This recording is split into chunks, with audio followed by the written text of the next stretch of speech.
Yes. Let's go, everybody. It's 2023. I'm fired up for another year of betting on the UFC. I'm fired up for another year of Just the Tip with Uncle Weezy.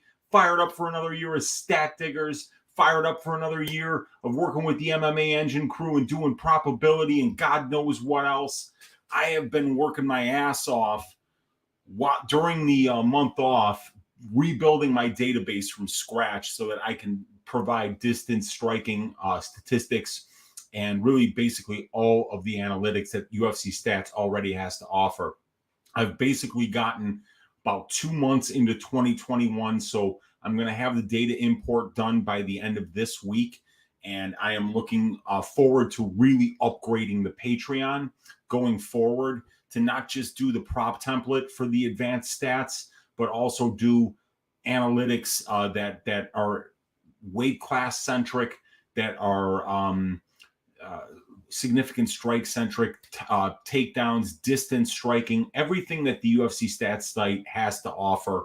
I want to be offering to you guys when you sign up for the Patreon. So there it is right there. The banner is on the screen for you guys if you want to sign up.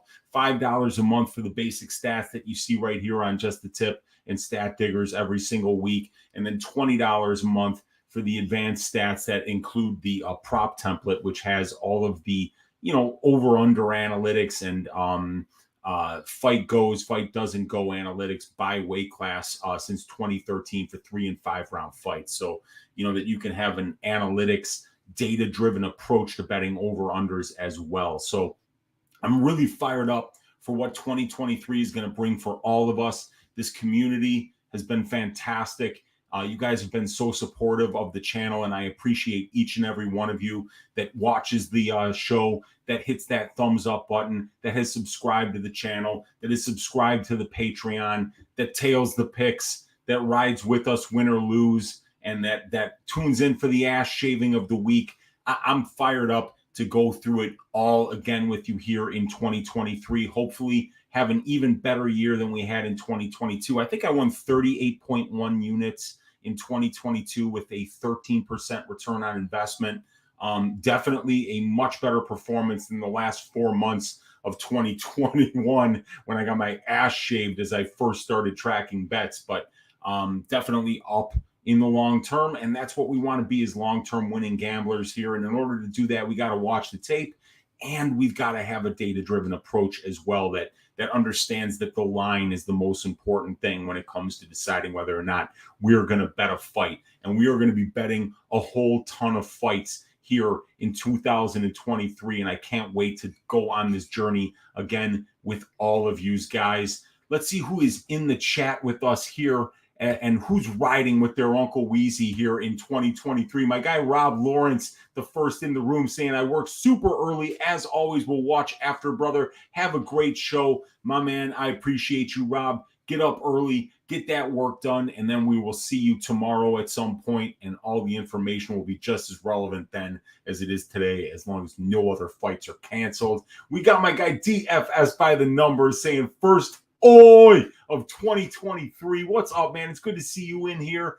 We already did Stat Diggers on Pub Sports Radio on Sunday night. The link to that is in the description of this video. Go check that out if you haven't already. And then ring a ding ding, the first donation of the year, helping keep the lights on here in your Uncle Weezy's studio, from my guy Martin Dermov saying, Oi!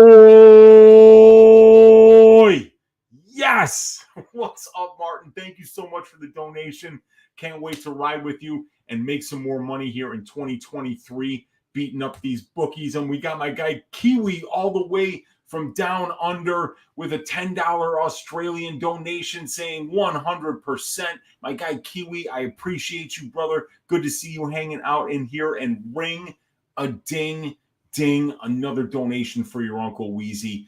I will be able to eat dinner tonight and maybe even have one extra Paloma this evening, just due to the fact that you guys are being so generous and donating to the channel. Here's to you both. I appreciate you.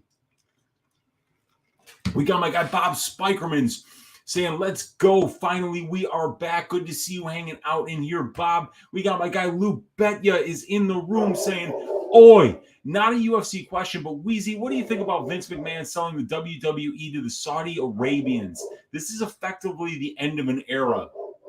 Well, as you can tell, Lou, Bootsy is absolutely enraged about this.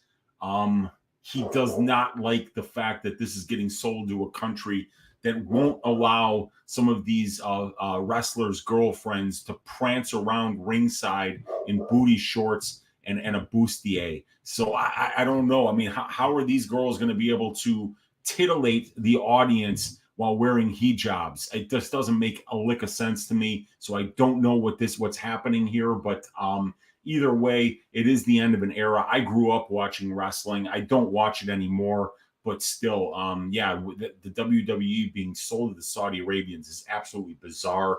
I really don't know what to say about that, but hey, here we go. This is the world that we live in, and we've just got to find our way through this world and do the best that we can. And that's what I'm here to help all of you do. And I can assure each and every one of you that you all, by being here and supporting the show, help me do the same. So I thank each and every one of you. And we got my guy Sigma Trillionaire Gus saying, oi, what's up, Gus? Good to see you hanging out, man. We got Mark Schillingberg in the room saying, oi, stoked to finally have some UFC for the new year. That was too long of a break. Not quite long enough of a break for me. I had more work to do. I wanted to get it all done for the Patreon for the beginning of the year, but my God, importing 4,800 fights and all the data from each one of those fights is a bigger project than I even imagined it would be when I imagined it would be a huge project. But I'm about 3,800 fights in out of the 4,800. So I'm more than, I guess I'm more than 80% done at this, or a little bit less than 80% done at this point. But yeah, we're getting very close, you guys. We got my guy Victor De Jesus from Grand Rapids, Michigan, checking in saying, oh, yes, what's up, Weezy in chat? Let's start the year and shave these bookies' asses. Let's go, Vic. I'm looking forward to making some more money with you again, my man. And we got Daz Files in the room saying, oi, Happy New Year, all. We got Prince of Mischief saying, oi. Yes, we got Andy Becerra saying, oi. We got Nacho Buddy Chief saying, oi. Finally back at it. We got my guy Kiwi saying, sure, all. What's up, Kiwi? We got Jared Curry saying, oh, yes, it's 2023. Let's go, baby. Let's go. We got Daniel Hernandez saying, killing it on the stats. I appreciate you, Dan. We got DJ saying, oi, hope you had a great break, Weezy. Let's stack them high in 2023. Let's stack them like flapjacks, my man. Let's go. We got Antonio Esparza saying, oi, what's up, Unc? How was your new year? Am I crazy that Imavov should be minus 200 instead of minus 120? Well, yeah, I mean, I guess we're going to just have to see how Strickland, shows up on less than a week's notice here for a 5-round fight.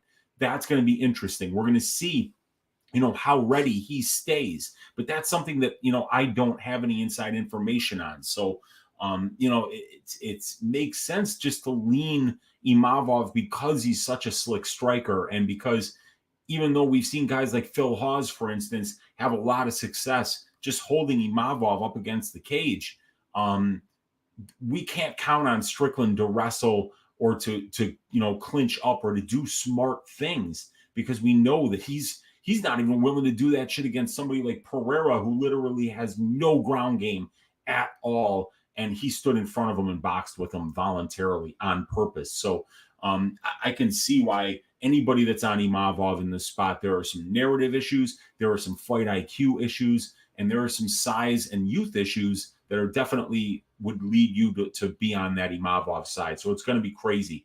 It's going to be wild to see how that fight plays out. But there's a little bit of missing information, and the missing information that I need is, how is Strickland going to look, at 205, short notice? Is he going to be able to go the full 5 rounds? Is he going to be able to push a pace like he normally does, pressure for 5 full rounds? Is he going to be able to break Imavov, who's never actually fought for 5 rounds at this level before? So a lot of unknowns with this fight. It's a great fight, though.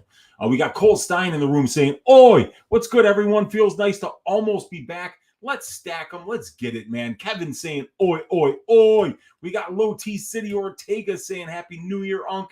Appreciate you, Low T City. Happy New Year to all of you. New Year's Day is my birthday, so I celebrated a birthday of a number that's entirely too high from my liking, but still, I'm still alive. I'm still walking the planet, and hopefully I will live to see another year. Let's go. But yeah, New Year's Day is a wild birthday to have. I go out for steaks every New Year's Eve with my birthday, with my girlfriend, ringing the new year with some friends. We had a great time.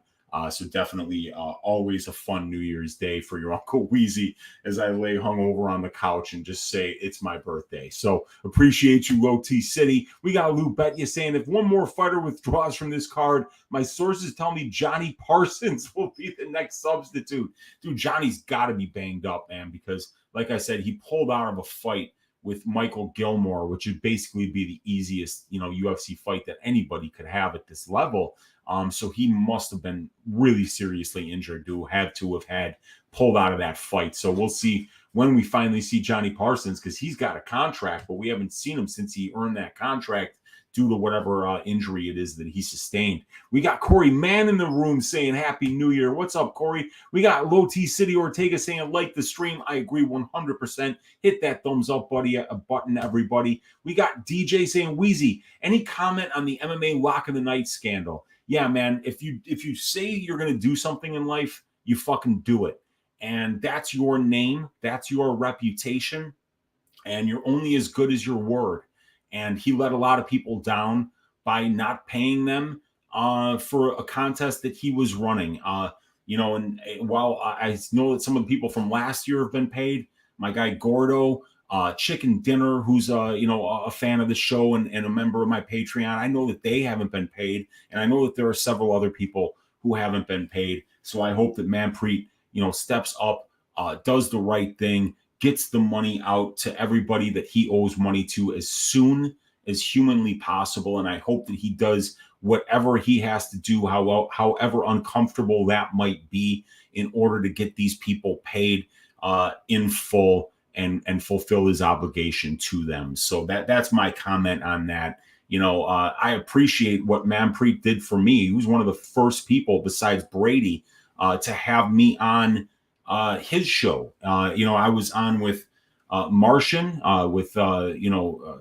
Martian MMA, who does the Martian and Ozzy podcast every week, something that I always have listened to.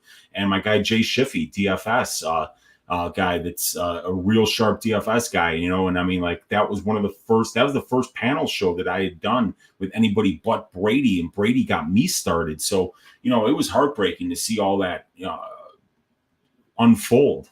So yeah, I mean, it's an absolute shame, and I really hope that everybody that is owed money gets paid as soon as humanly possible, and Manpreet goes out of his way to make sure that happens as soon as humanly possible. Man, do what you said you were going to do. Pay those people and get them their money. So yeah, man, I didn't even want to talk about that, to be honest with you guys, but it is what it is. Nigel Lee saying, "Oi, Weezy, my man in the gang, let's go 2023, year of the ass shaving." Yes, I love that. I think that this is the Chinese year of the ass shaving, if you know the Chinese New Year thing. So yeah, let's hope that this is a great year going forward for all of us. My guy Chris for the Love MMA checking in saying, "Oi, Unc and MMA fam, happy New Year and much respect all. Appreciate you for coming here and hanging out, my brother. Hope all is well in life with you."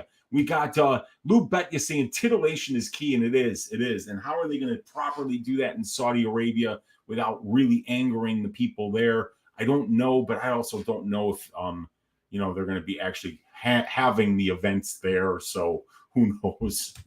We got Mushroom in the room, who's going to be making his debut on the MMA Engine channel with my guy Lou Betya on props to consider and maybe bet. Really, this is one of the most looked forward to debuts in the MMA Twitter community. The man who posts the most delicious looking lunch pictures ever. Today, he had a double cheeseburger where each cheeseburger was housed within a grilled cheese sandwich.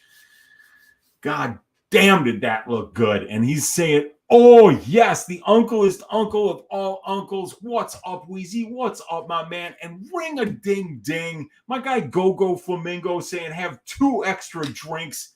You deserve it. I was not going to have 2 extra drinks, but because you said so, Go Flamingo, I'm going to have 2 extra drinks. I appreciate you. And then right after that, as if a donation from Go Flamingo isn't good enough, we got a special appearance from my man, the Cuban Assassin, saying, what it do, Weezy? I have an idea for a new discotheque. Weezy and Winslow. You, DJ, and that guy, Kim Winslow, as the lead dancer. Let's go. That would be one of the creepiest, yet one of the most innovative and potentially groundbreaking cultural influences that could happen that might even be in the history of this country. We're going to have to hook up on Twitter, talk about this, get Kim Winslow's people involved. As you can see, the turntables are still here. They're ready to go. I just need a new mixing board.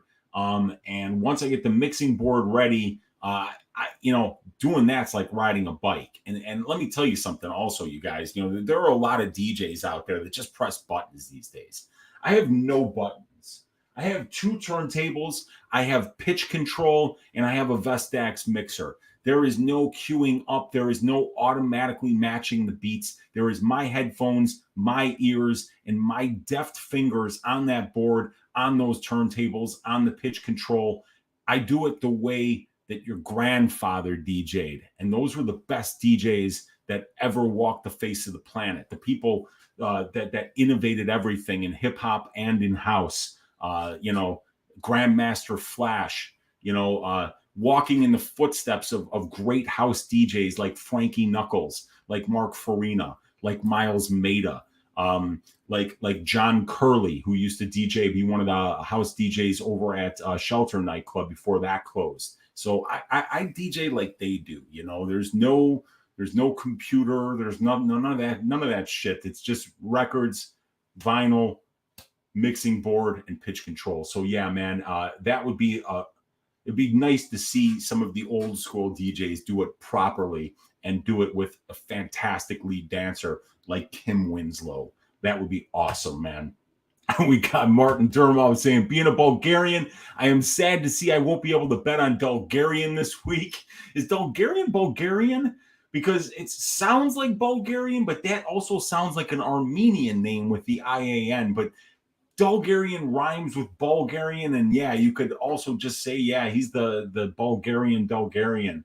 I like that a lot, Martin. And yeah, you lost an opportunity to bet on him. I wonder why he pulled out. I didn't hear if it was an injury. I know he's a glory guy, and I'm just hoping it had nothing to do with that whole situation.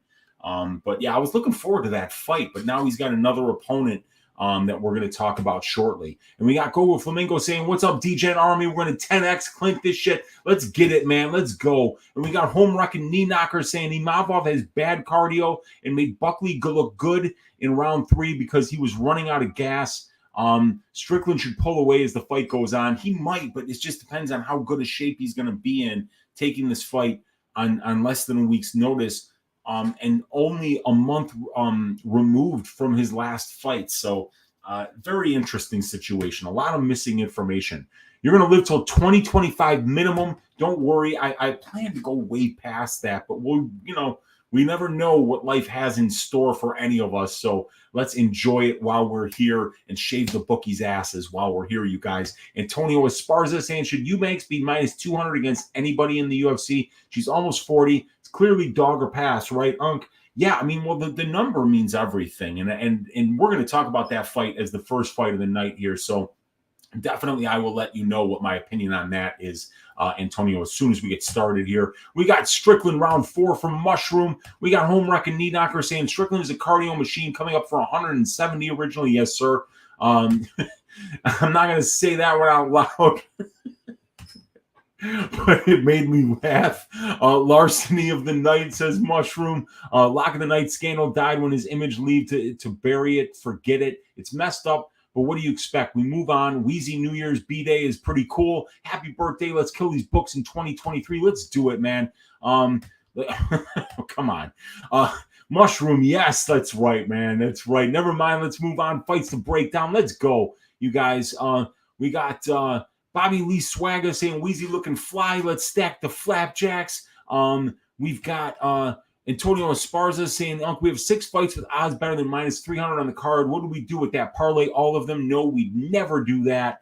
We never parlay lines that wide. There's no value on it. And Gogo saying, looking forward to your YouTube debut, Mushroom. I hope the face is as luscious as I've imagined. Yeah, man, it's going to be great. Everybody's really looking forward to that, including me. So check that out on the MMA Engine YouTube channel. But let me share my screen with you guys here, and let's bring up the stats here for Priscila Cachoeira versus Sijara Eubanks. If you are a fan of watching 2 handsome women duke it out in the UFC cage, this is going to be your Super Bowl, ladies and gentlemen. And this is a really fun fight. But we got a big change in this fight, in my opinion, because when I started breaking this fight down, it was listed at 135 pounds, which actually made a lot more sense because Sijara Eubanks has had a notoriously difficult time making 125, and we've seen Priscila Cachoeira weigh in at 129 in the Jillian Robertson fight. So, both of these ladies have had problems making 125,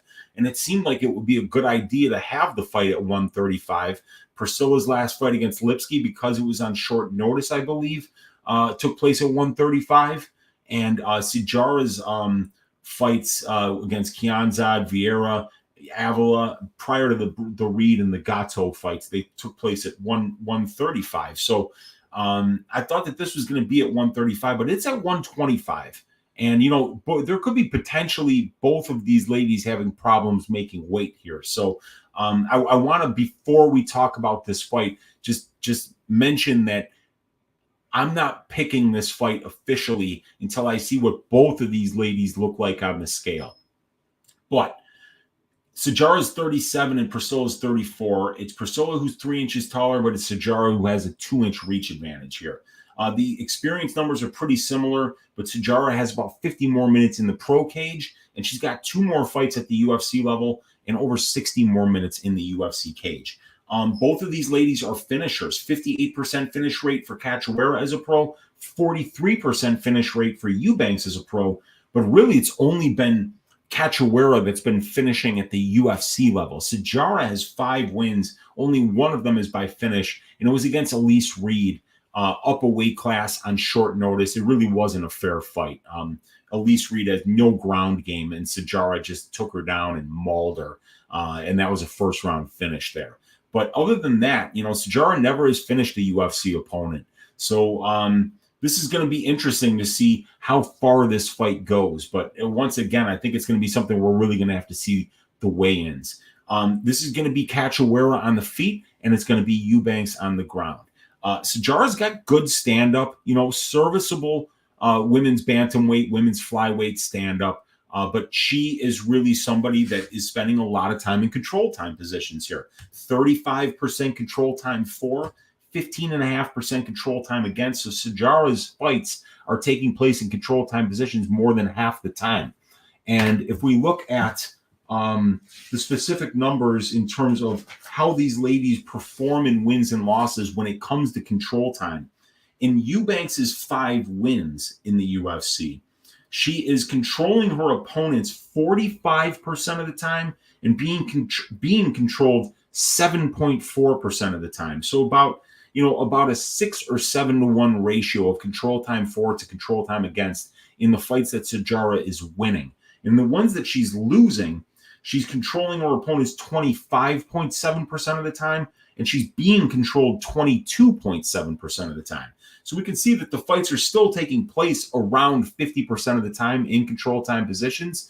But when Sijara is winning, she's out controlling her opponents about 6 or 7 to 1. But when she's losing, she's not out controlling her opponent. Well, she's out controlling her opponents by a little bit, but it's really a lot more 50-50, which goes to show you that she is losing minutes when these fights are on the feet at distance striking range. And even if she was to win minutes here against Priscila Cachoeira on the feet, it's still going to be Cachoeira who's winning the moments because she's such a dynamic, powerful striker. There aren't a lot of women that are knocking people out, that are knocking people down at this level, but Cachoeira's got 4 wins and 3 of them are by KO. And her win against Ji-Yeon Kim, which was a very close fight, but a very good fight, was a banger. Back and forth. Priscila is down to scrap. But the problem with Priscila is that she's getting controlled a lot. And in Cachoeira's wins, she's getting about 3.57% control time for, and she's allowing 25.63%. And that's in the ones that she's winning. But when she's losing, she gets 2.7% control time for, and she's allowing 32% control time again. So whether Priscila wins or loses, she's given up a ton of minutes on the ground, and that's a problem here because the takedown defense is at 65%. The control time allowed is about at 30%, and Sijara is getting 35%. So I just feel like as long as Sijara is able to get takedowns and work, Priscila on the ground, I think she can cruise to a decision win here because, as the fight goes on, Priscila's power is going to be leaving her as she gets more and more tired from wearing Sijara's weight on top of her, who's just a huge 125-pounder. So, as long as Sijara is getting those takedowns and is winning minutes on the ground, I think that I'm going to pick her to win this fight by decision.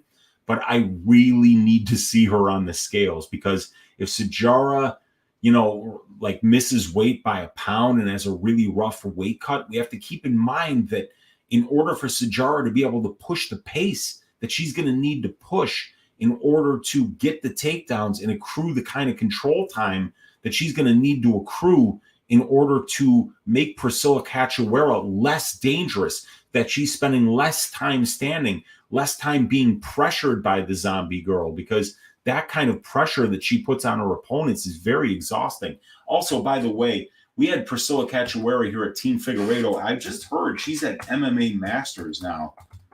So that's going to be interesting. We'll see if that helps her wrestling game at all, being in a different room there, because she was with Piranha Vale Tudo when she started. Then she went to Team Figueiredo. Now she's up in South Florida at MMA Masters. And Sijara Eubanks has always been with Mark Henry there, and she's been a Lloyd Irvin black belt in Brazilian Jiu-Jitsu. So when we look at the strength of schedule, Cachoeira has the better strength of schedule overall, but the wins for Sijara Eubanks are much better than Priscila Cachoeira.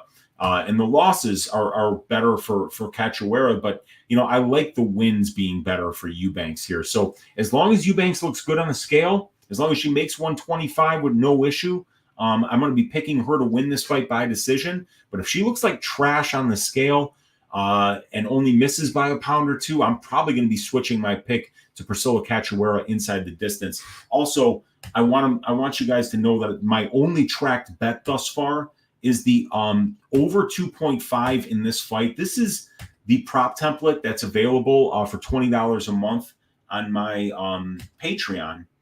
And these are the analytics with an over 2.5 bet at plus 160, which is where I got it. It's a 38.46% implied probability, but about 69% of women's 135-pound fights go over 2.5 rounds. Now, this was at 135 when I did the prop template for this. Now it's at 125, which will have a slightly less over 2.5 rate, but either way, 22.65% is the difference between the 61% combined decision rate of these two ladies against the 38% implied probability of the line. So even though this is at plus 120 now, it's still underpriced by 23.5% according to the benchmark for the division, and it's still underpriced by 15.66% when you compare it to the combined decision rates of these two ladies at the UFC level, which is 61.11%.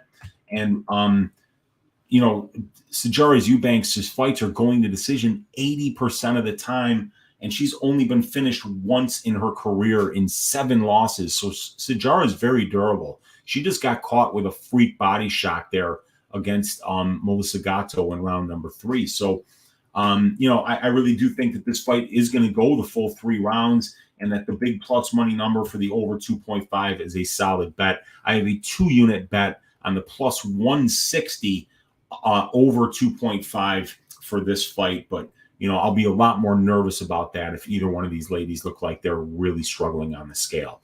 Okay, so you guys, the next fight that we're going to talk about here is going to be Charles Johnson versus Jimmy Flick. By the way, Priscila Cachoeira is a huge underdog in this spot, plus 205, and Eubanks is minus 240. The fight doesn't go to decision, sitting at minus 200. I'll tell you one thing, you guys. While I don't have a bet on the money line of this fight right now, it's just the over 2.5. If Sijara looks like absolute trash on the scales and it looks like she's killing herself to make 126, I'm going to be betting Priscila Cachoeira at plus 205, just knowing that if Sijara ever gasses out or has trouble getting takedowns and holding Priscila down, that Priscila could get a late KO here. There's a lot of lines that are getting juiced to the tits here on the favorite, and this is definitely one of them. And this one, another line that's juiced up here, but Charles Energy Johnson minus 330 against Jimmy the Brick Flick plus 270. The fight doesn't go to decision here, sitting at minus 240. We've got a 31-year-old Charles Johnson squaring off here against a 32-year-old Jimmy Flick. It's Johnson who's a couple years a couple inches taller and has a 2.5-inch reach advantage. He switches stances on the feet while Flick is an orthodox fighter. Flick's got 6 more pro fights, but it's Charles Johnson who's got about 35 more minutes in the pro cage here. And he's been a lot more active as a pro, fighting about 2.5 times a year, while Jimmy the Brick Flick has got about a 12.5-year career where he's only had 21 fights. So, you know, he's been a lot more active, and Jimmy Flick retired 2 years ago and is now coming out of retirement to take this fight against Johnson here. But Flick was supposed to be fighting Jeff Molina. Now he's fighting Charles Johnson, who's taking the fight on short notice to fill in for Molina. In terms of UFC experience, it's 2 fights for each of these guys. Charles Johnson with about 14 more minutes in the cage. Flick's the better finisher here, as he is a very aggressive submission grappler. So he's going to be going after these takedowns, after these knockouts, after these subs. But it's really Charles Johnson who's going to be much better on the feet here. And Jimmy Flick's going to have to wrestle for his life, try to keep Charles Johnson down like Muhammad Mokaev did, and be able to work for submissions while he gets to the ground. So, you know, every second that this fight is on the feet, Jimmy Flick's going to be in trouble because Charles Johnson is the much better striker. But the reason I think that this fight is going to finish inside the distance either way is that Jimmy Flick, because he has to be so aggressive going for submissions, that if he doesn't get them, or if he's unable to get the takedowns to try to get to the submissions, you know, he's going to gas out because he's not had great conditioning in the past. And he being away from the cage for 2 years isn't going to help with that at all.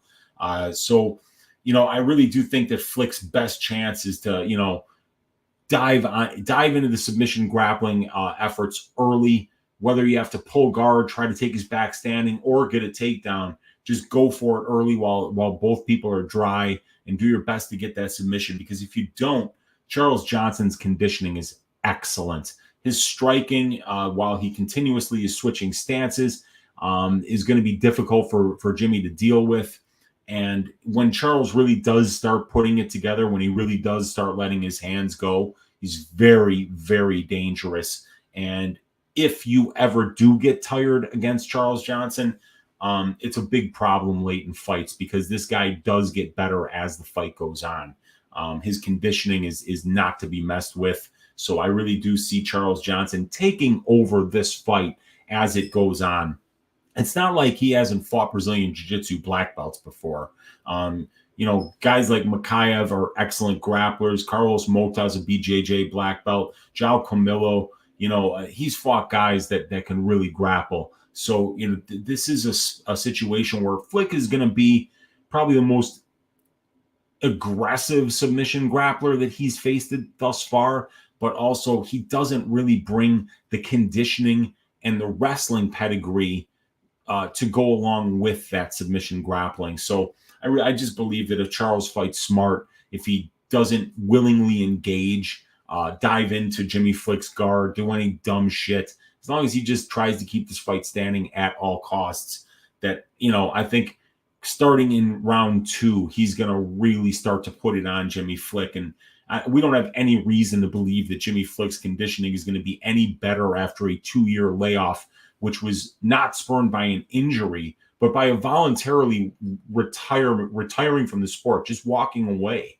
So, yeah, I mean, I really do believe that a guy that's never been finished in 15 professional fights in Charles Johnson, that's been 5 rounds a couple of different times against guys like Yuma Horiuchi and Carlos Mota Tizil. And that the best round for Johnson in both of those fights was the 5th round.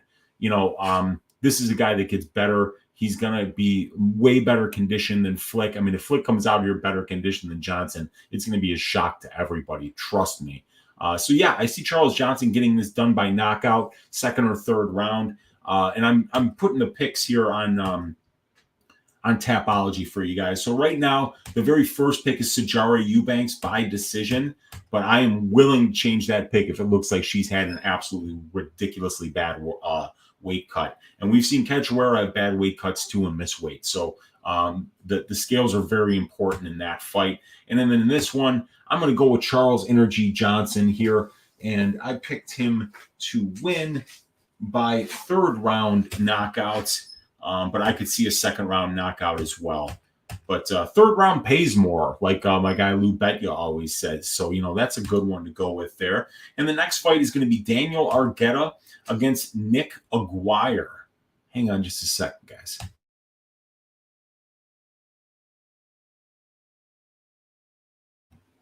Sorry, hacking up a lung there. Yeah, we got Danny Argueta here. -600 up against Nick Aguirre, making his UFC debut. Just took this fight, I believe, this morning. So it's Tuesday morning. He's going to be weighing in on Friday morning. So he's going to be weighing in at 146 on 72 hours notice for this fight. So Dan Argueta -600 favorite. Nick Aguirre +425. And hey, look, this is the Battle of Illinois right here. We've got Dan Argueta hailing from Chicago. He's born in Chicago, but I believe he's from Orland Park, Illinois. If I'm wrong about that, Dan, please let me know. And then we got Nick Aguirre, Oswego, Illinois, stand up. So for those of you who were always wondering which city in Illinois has the best mixed martial arts pedigree for featherweight UFC fights, Oswego or Orland Park, this is going to be the fight that finally settles that horrific rivalry. So a lot at stake here. But this kid Aguirre is taking this fight on very short notice. He's 3 years younger. He's 2 inches taller. I have no idea what reach he is. I think he's orthodox. I did watch a couple of his fights, but he was almost immediately shooting in both fights. So let me just say this.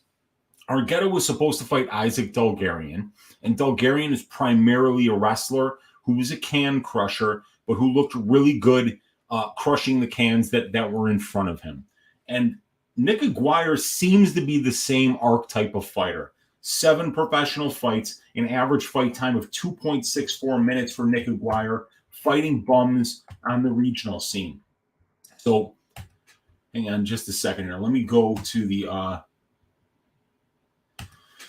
excuse me.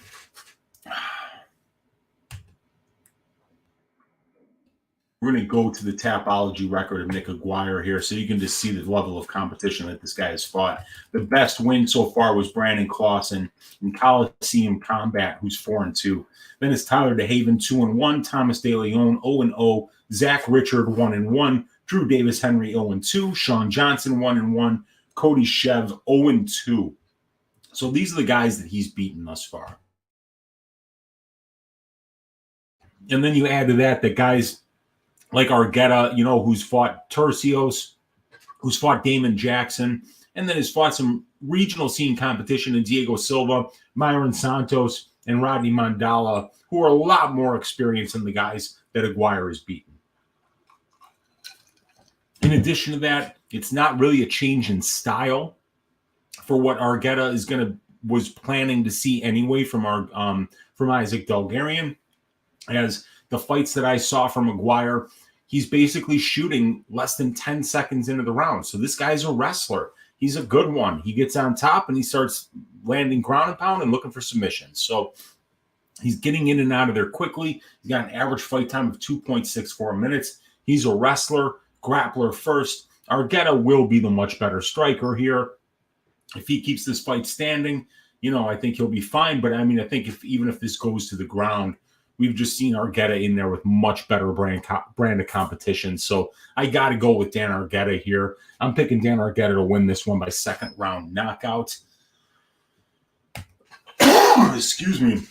I don't know what the hell is wrong with my throat right now, but I am like hawking up a lung. This is awful.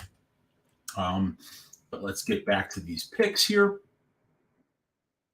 And we've got Eubanks by decision. We've got Charles Johnson by third round knockout.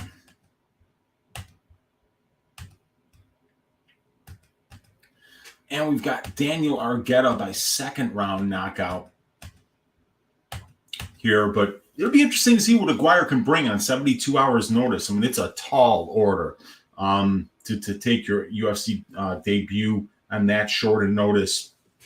But we'll see what he has for Danny Argueta here. But the next fight, and I'm not laying minus 600 on Dan Argueta, you guys. Don't put him in your parlays at that price. That's an 83.3% implied probability. You really don't need that. Just stay away from it. This kid Aguirre is, like I said, he's a very similar fighter to what Dulgarian is, and he's fought bad competition, just like Dulgarian had. Wrestler first, good top control, good submission game. So, it's really not that different of a stylistic matchup than what Argueta was going to see from Dulgarian. And Dulgarian was plus 160.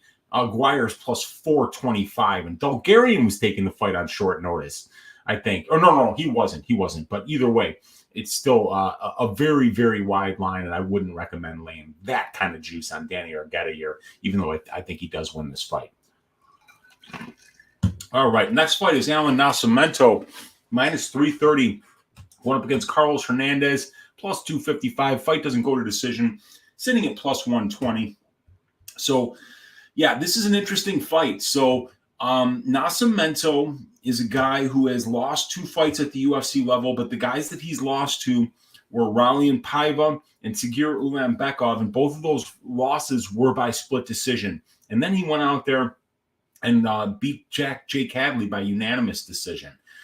Carlos Hernandez is a guy who's going to be younger here. He's 29 to Nascimento's 31.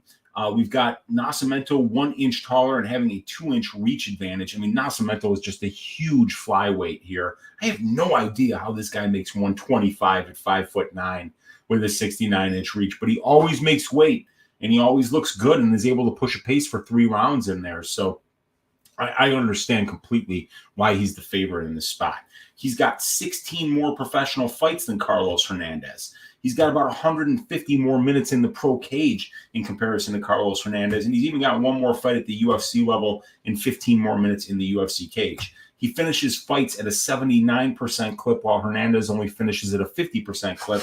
And in these guys' 34 combined professional fights, neither one of them has ever been finished. So that's a pretty good look when we're looking at a fight goes to decision or an over 2.5 bet.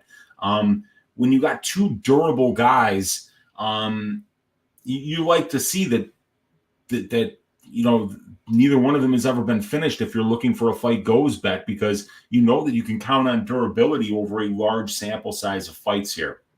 While this is on the feet, I think it's going to be very close. Nascimento will have that 2-inch reach advantage and that 1-inch height advantage. He's going to be the longer dude here. Nascimento training at Shoot Box. Carlos Hernandez training at a great camp too over at Valley Flow Striking. Another Illinois boy here, stand up. And I believe that another we've got was I forget whether Valley Flow for Nick Aguirre. So Nick may have even been helping Hernandez get ready. So maybe he's in shape and ready to go because Valley Flow's getting Hernandez ready to fight here. So But while this is on the feet, Hernandez has shown some really good boxing. He's smart. He's got good form. He's got good boxing. He throws some kicks. And Nascimento is very serviceable on the feet for a guy who almost primarily grapples. What you see from him on the feet looks good. And he looks like he's using his length well. So, yeah, I don't think Nascimento is really going to be out of his depth here on the ground. But Nascimento is very aggressive in the submission grappling positions. We see a 57% combined control time here for and against for Nascimento. And what's interesting here is when we look, we don't have any numbers here for the Paiva fight. But Nascimento had 10 takedown attempts and Paiva had 1. Both of these guys got takedowns in that fight, and a lot of that fight was taking place in the grappling positions here. So, Nascimento's fights, this one here against Hadley was spent 800 out of 900 seconds in control time here. This one's 740 seconds of control time out of 900. And this one was a good number too. So while Nascimento, the striking looks good, it's very, very clear to me that this guy is most comfortable when he is grappling. And whether he's on the top or on the bottom, he would rather be grappling and hunting for submissions here. So I do see this fight taking place in the grappling exchanges quite a bit here. But 3 of 15 on takedowns for Nascimento is not a very good look. And neither is 2 of 17 for Hernandez. He hasn't been successful either. But I think what's very interesting here is the difference between the two of these guys is if Hernandez tries to take down Nascimento has shown a 16% takedown defense. And that's the mark of somebody who really is more comfortable grappling. And usually people like that will let you take them down so that they can hunt for sweeps, submissions. But while they're hunting for those sweeps and submissions, they're losing on the judges' scorecards. They're giving up minutes. And I want to be clear on this. Nascimento has got a 79% finish rate as a professional here in 19 wins. So that's 15 out of his 19 wins have come inside the distance, most of them by submission.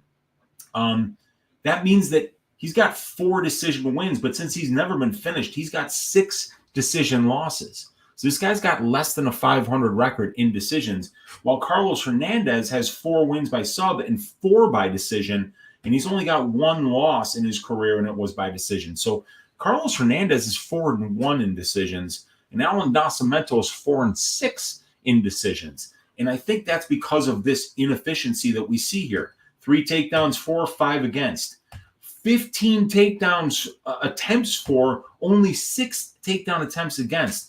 So even though Nascimento tries 2.5 takedown attempts for every 1 that his opponent tries, he's getting out-controlled 5 seconds to every 3 that he gets. So, it's like about a 1.4 ratio, 1.3, 1.4 to 1 that he's getting out-controlled here. While Hernandez has actually had less takedown attempts than his opponents have, and he's gotten 2 while his opponents have gotten 6, yet Hernandez is out-controlling his opponents 20%, 12%. And that's because when Carlos gets taken down, he gets right back up. And when he gets takedowns, he's actually winning some minutes on the ground. So I could see a scenario here where even though I think Nascimento will be fine on the feet, and I think he'll be the far more dangerous submission grappler here, and that he's just as likely to win minutes with the wrestling as Hernandez is, I could see a scenario where Hernandez, gets back up when he gets taken down, but he winds up reversing Nascimento while Nascimento is going submission over position, and then he winds up giving up a bunch of time on the ground, and then he loses the striking exchanges here. And since neither guy has ever been finished, I think a great play is Carlos Hernandez by decision, because the decision line right now is plus 500 on Bet Online. That's a 16.67% implied probability. Like I say, this fight could be very close. Nascimento's 2 losses are by split decision. His win at the UFC level is by unanimous decision. And I think he won that one clearly. But Hernandez is really good at keeping fights close too. So this could be one of those fights that goes to the scorecards, and you could see a bad decision here going Carlos Hernandez's way. But I'm going to be picking Allan Nascimento to win this fight by decision because I think he probably will be the more impressive grappler. I think he might even, win minutes in the striking as well. He's more experienced. He's longer. He's taller. And he's the better grappler here. So I like all of that. But I think the bet that I'm going to be making is Carlos Hernandez by decision. And I can keep it small at a half a unit or so, knowing that this guy will not be out of his depth on the feet here. He's got excellent striking. And that he could potentially win more minutes on the ground by just being less likely to settle for bad positions. So, I'm going to be picking Nascimento to win this one by decision, but the bet is going to be a small, maybe a quarter to a half unit bet on Carlos Hernandez to win by decision. And I'm open to get it maybe even as high as plus 600 here, but I'm going to wait for it to see where DraftKings opens that and where FanDuel opens it and where Caesars opens it. And I'm going to take whatever the best line is, and I'm going to be playing Carlos Hernandez. But the pick will be Allan Nascimento to win by decision. And the next one that we have here is Javid, the Snow Leopard Basharat at minus 355, going to be going up against Mateus Mendoza, who's making his debut after coming off of the Contender Series at plus 280. The fight doesn't go to decision here, sitting at minus 130. So this is a very interesting fight where we've got two undefeated prospects squaring off here, as Mendoza is 10-0 and Javid is 13-0.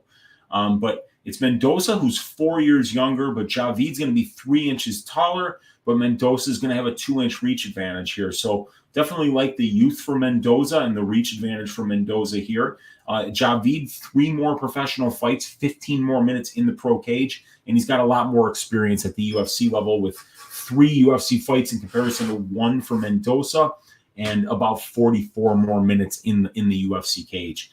Mendoza, a 70% finish rate as a pro. Basharat, an 84% finish rate as a pro, and neither one of these dudes has ever lost. So while this is on the feet, I really like what I see from Mateus Mendoza on the feet, but Javid is very clean on the feet. You really just, it's impressive to watch this guy. Snappy jab, he switches stances a lot. Even though he's listed as an orthodox fighter, he does kind of switch back and forth and really flows nicely between stances, throws kicks, throws strikes, 1-2s, throws a lot in combination, and he's got great footwork too. But Mendoza's really, when he's on the feet, throws a variety of weapons, step-in knees, spinning kicks, low kicks, body kicks, head kicks, good 1-2, which is what he dropped Ashika Jim with. And then when Jim was trying to get back up, he caught him with a little left hook that wound up just putting his lights out. The kid's got some power. So I think that Javid will be the minute winner on the feet here. And then when we get to the wrestling and the grappling, I think Javid's going to be a step ahead there as well. 5 of 9 on his takedowns. And he's defended 14 of 16 takedown attempts against. You look at that control time ratio for Javid. 30% control time for, 4% control time against. And keep in mind that this guy's fought Trevin Jones and Tony Gravely, and Gravely's been a great wrestler who's done a great job of piling up takedowns, winning fights with control time and wrestling, and he couldn't do anything against Javid Basharat. In addition to that, Trevin Jones is a multiple-time, no-gi grappling champion too, so Basharat was able to handle him as well. So definitely Basharat is a very well-rounded, excellent prospect here. But frankly, Mateus Mendoza is as well. If we go to the Tapology page, or let me see here. I want to keep those picks up. If we go to the Tapology page here and we look at Mendoza, he got a win against Pedro Nobre, and Nobre's been around the block. But The Nobre win was in 2020, and then he took 2 years off. And keep in mind, that this kid's only 23 years old. So at the age of 21, he beats a guy in Nobre who's 21, 5-2 going into that fight. Had been in the Ultimate Fighter Latin America house. Had a UFC fight against Yuri Alcantara, which wound up being a no contest due to illegal blows. But this guy's been all over the place. He got a win against Mateus Nicolau back in 2012. He's fought Shaman Moraes. He's fought Tim Elliott, Jose Shorty Torres, Ali Bogatinov. Wins off of guys like Taras Gritskiv and Nikolai Kondratuk, 13-6. He's been around, okay? And Mendoza had a really impressive performance where he kind of showed all aspects of the mixed martial arts game. He really had a lot of success in the clinch in the first round. In the second round, he got a takedown. In the third round, he got a takedown. He showed some really explosive striking, that really nice 1-2. Couple of one spinning kick that landed beautifully, a kick to the body that landed beautifully, a step-in knee that landed beautifully. The fact that he was able to put together that well-rounded of a performance against a 28-fight veteran in Pedro Nobre at the age of 21 leads me to believe that you don't want to be laying minus 355 on Javid Basharat. Even though I think Javid gets the job done in this spot, I'm going to be taking a long look at that Mendoza money line at plus 280, plus 285, maybe even plus 290. Because Basharat's going to be getting parlayed up, I think that his line will go even further here in the future. And he's, those wins over Trevin Jones and Tony Gravely were both great wins. But this kid Mendoza, a lot of people are saying, like, I don't understand the matchmaking here. Why this guy Mendoza is such a good prospect? Why do you want to match him up against a guy like Basharat, who comes in on this winning streak? I mean, he just dusts moron Allan, and then he beats Trevin Jones, and then he gets a really impressive, dominant victory against Tony Gravely, who's a good fucking fighter. So I think people are saying, he's just going to go through Mendoza. But, I mean, they're not giving Mendoza anything that he can't handle, in my opinion. I've got a very high opinion of this kid. I think he's really shown a lot of skill in a lot of different areas here. He's explosive. He's young. He hits hard. He's shown some good wrestling and some good grappling. I've seen him get taken down and get back up. Nobre took him down once. I think he even mounted him.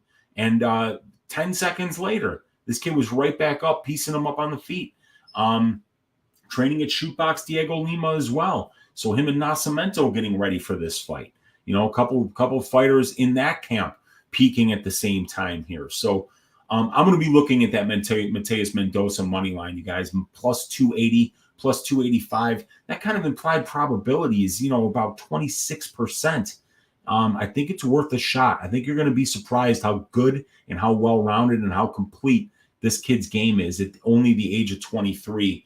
And I think it's a testament to how much they think of Mendoza that they're even willing to put him in there with a guy like Javid Basharat, who has shown so much and has looked so clean against good UFC competition thus far. So this is a great, great fight amongst two undefeated prospects where the arrow is pointed straight up for both of these cats. So I'm really looking forward to this fight. I'm going to pick Javid Basharat to win this one by decision. But like I said, just because I'm picking him to win, it doesn't mean that I'm not willing to take a moneyline shot on Mendoza here at a 27% implied probability, because I think that he could win this fight a third of the time just by being well-rounded, by getting a takedown here or there, and really maybe landing some big shots on the feet, which he has absolutely done. Kid's got a lot of power and explosiveness. So very much looking forward to this fight. And the next fight is going to be Mateusz Rebecki going up against Nick Fiore. So Fiore is stepping in on short notice here. Rebecki was supposed to be fighting. Let me see who he was supposed to be fighting here. He was supposed to fight Omar Morales, the Venezuelan fighter, but now Nick Fiore is stepping in on short notice here. So we've got Rebecki sitting at minus 800 now on Bet Online. Nick Fiore plus 550. Fight doesn't go to decision, minus 270. So if you don't know how to read the implied probabilities of those numbers, they are predicting an ass shaving here by Mateus Rebecki on the ass of Nick Fiore. So this looks like it's going to be a one-sided fight.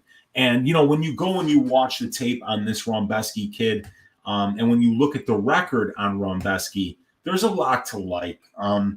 He's a guy that does like to get you down and get on top of you and do work there, right? And we see, look at this. You don't really see any losses. I mean, though, we got to go back to 2014 when he lost to Paulo Kilek, who was 4-0 in Fight Night Griff Arena 2. And then, from there, 5-2, 11-9, 2-1, 18-5, 8-2, 12-2, 12-1, 12-2, 30-12, 11-1, 10-4, 7-2, 12-2. So even though he's fighting in Fight Exclusive Night, which is not a great promotion, he's fighting experienced fighters here, and he's getting a lot of first-round finishes. 3 minutes for round 1, 15 seconds round 1, 48 seconds round 1, 4:36 round 1. You see round 2, round 3, round 1, round 3, round 4, round 3. Unanimous decision, round 1, round 1, round 1, round 1. So this guy's absolutely a finisher, Rebecki. And the same thing with Fiore. I think with Nick Fiore, whether it's pro or amateur, we see that every fight has finished in the under 2.5 rounds, or under 1.5 rounds. 1 minute around 2, 145 round 1, 249 round 1, 22 seconds around 2, 37 seconds around 2. He's got a win over the anabolic Arab Ali Zebian, which was a second round rear naked choke there. And then he's got a win on points in a grappling match here. But then every professional fight is a first round win. The furthest he's ever went was 3 minutes 56 of round 1. So he's definitely choking people out, taking people down, and working them on the ground here. But there's no wins here of any note. 2 wins against Jay Ellis here, who's got 106 losses as a professional at this point. Get some help, Jay Ellis. And then 3-9, Jerome Mickle. 8-4, Andre Borges in Combat Zone. A 15-13, George Shepard in Combat Zone. And a 5-19, Stefan Stengel in Combat Zone.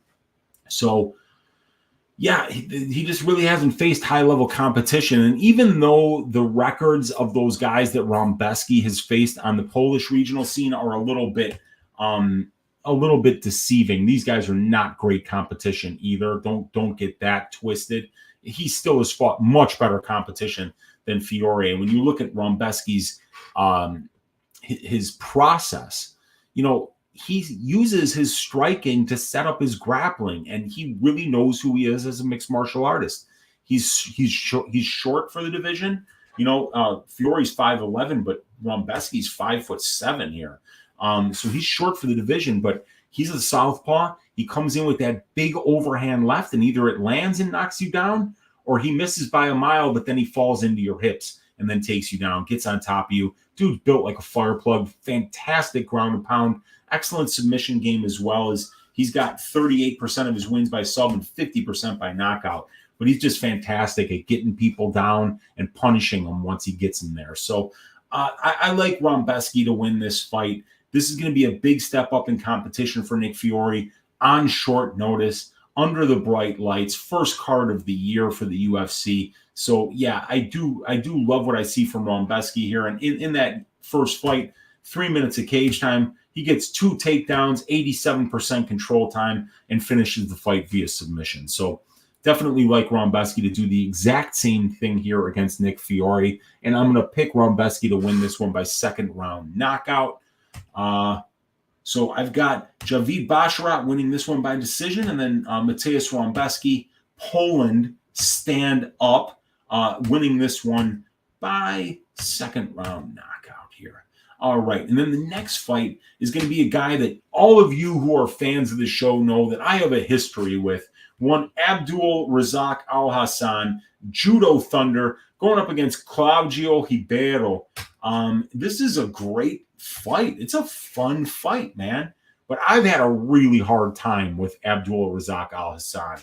When I think he's going to win, he loses. When I think he's going to lose, he looks fantastic and like just sleeps dudes. So no matter what, I get Abdul Razak Alhassan fights wrong. The sun rises, it sets every day, just as sure as your Uncle Weezy's going to fuck this fight up, okay? Just so you know. All that being said, I like Abdul Razak Alhassan here. I watched the tape on Claudio Ribiero. I'm not impressed. He's got a ton of power. He's slow as hell, but when he's marching forward like a zombie and throwing in combination, he's turning those hips and he's putting every inch of power that he has into those big hooks that he throws to try to separate you from your consciousness. And when he lands, dudes go down. There's really not much you can do. He's got natural power, and he throws in a way that he's just trying to basically pump your head into the third row, and he does it a lot. When he lands, dudes just drop like a sack of potatoes. And it's the same thing with Abdul Razak Alhassan. This guy's got 11 wins in his career, and all 11 are by first round KO. But even a guy as one-dimensional as Abdul Razak Alhassan is the more well-rounded fighter in this fight. When you watch the tape on Ribiero, this guy is getting held up against the cage by people that aren't that good.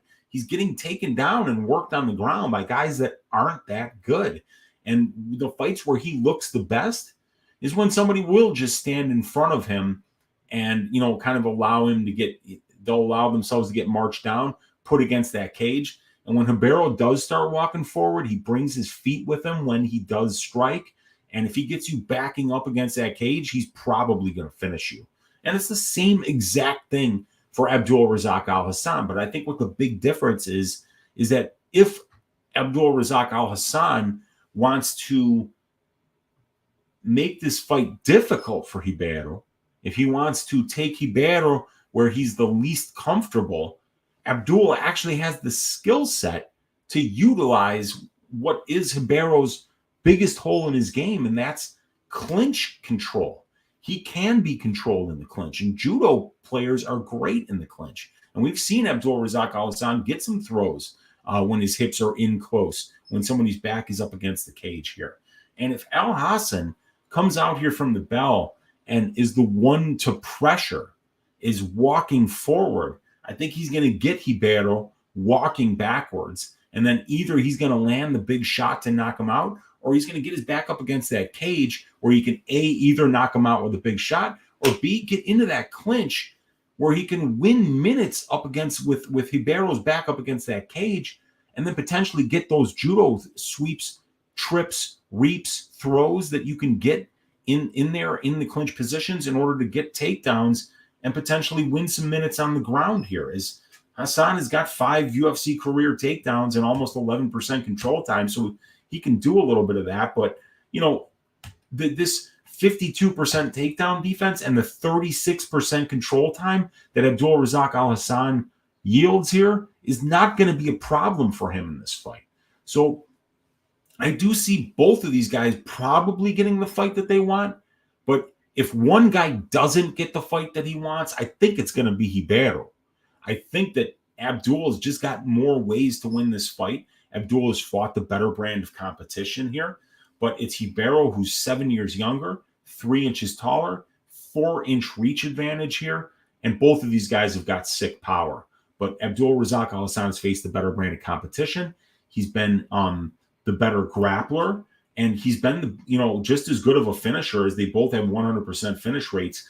But Abdul Razak Alhassan has been more durable. Only been finishing 1 of 5 losses, and that was by Chaos Williams, who's got a ton of power. So, I'm picking Abdul Razak Alhassan to win this fight, and I think he's probably going to get it done by second round knockout, which will be the first time that he ever knocked somebody out outside of the first round. So I'm going a little bit against the grain here, but I am going to be picking my guy Judo Thunder, who has fucked me every time I've supported him. And I'm going with one more ride with this guy, and I'm saying that he is going to knock out Claudio Ribiero in round number 2. And this line is a absolute pick'em, minus 110 apiece. Fight doesn't go to decision at minus 600. That is a massive implied probability there. If we go to the prop template, which is available on the Patreon, we can see that that's 30% overpriced here. And even because these guys have went to decision about combined 63.64% of the time, or they've finished inside the distance only 63.64% of the time, they're paying 85%. I would not be parlaying that minus 600. And this is actually a bet that's got some value on it, but I don't have the stack to make a fight goes to decision bet in a Ribiero Alhassan fight. So yeah, I'm picking Alhassan to win this one by second round knockout. I think it's going to be one of the more fun fights on the card, potentially a fight of the night where people are they're just standing in front of each other and beating the shit out of each other. But if Abdul Razak Alhassan fights smart, I think that he can wear down Ribiero, and then after he wears him down a little bit, I think he can knock him out. So it's going to be a great fight. Really looking forward to that one. And then this one is such a high-level fight. We're looking at Umar Nurmagomedov, that is cousin Umar, and he is going to be fighting Hani Barcelos. Hani Barcelos is one of the most complete, well-rounded, fighters in one of the toughest divisions in the UFC, and he is a plus 650 underdog to cousin Umar, who is now at minus 950, an implied probability pushing 91% to win this fight. Absolutely bonkers how juiced to the tits this line is, but it is an accurate reflection of the talent level and the ceiling that Umar Nurmagomedov brings into the UFC cage with him. I mean, this is a guy who's a massive bantamweight at 5'8" with a 69-inch reach. He's still only 26 years old.